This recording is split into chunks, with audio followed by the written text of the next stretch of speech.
आपण बघताय महाराष्ट्र देशा।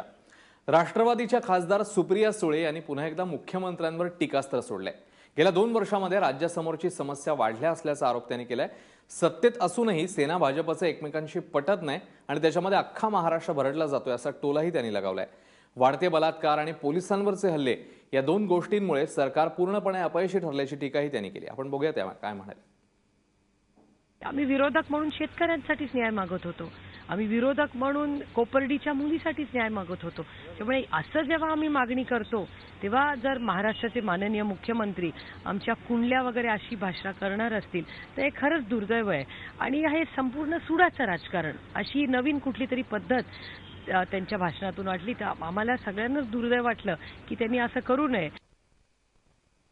एकीकडे सरकार म्हणतं की नाही आमची भूमिका स्पष्ट आहे, मग इतके दिवस फार जर व्यवस्थितपणे अभ्यास केला होता असं सरकार म्हणतं, मग दिवस त्यांनी वाढवून कशासाठी घेतलेले आहेत?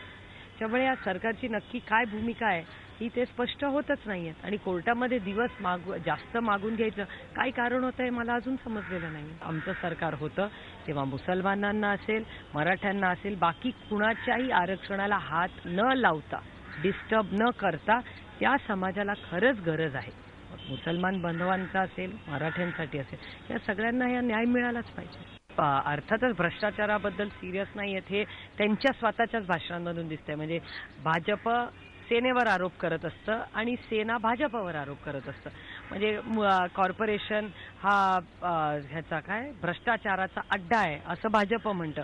तर तो खरंच भ्रष्टाचाराचा अड्डा असेल तर नुसती भाषणं कशाला करता? आणि सत्तेसाठी काय लिमिट पर्यंत जातील? म्हणजे लाल दिवा वाचवण्यासाठी तुम्ही भ्रष्ट लोकांबरोबर पण सरकारमध्ये राहणार, पण सर्वसामान्य माणूस आज ह्या दोघांच्या भांडणामध्ये भरडला जातोय। महाराष्ट्राचं नुकसान होतंय, कारण का आज जे प्रशासनात आज लाल दिव्यात बसून सत्तेवर आहेत त्यांचंच त्यांच्यात पटत नाहीये।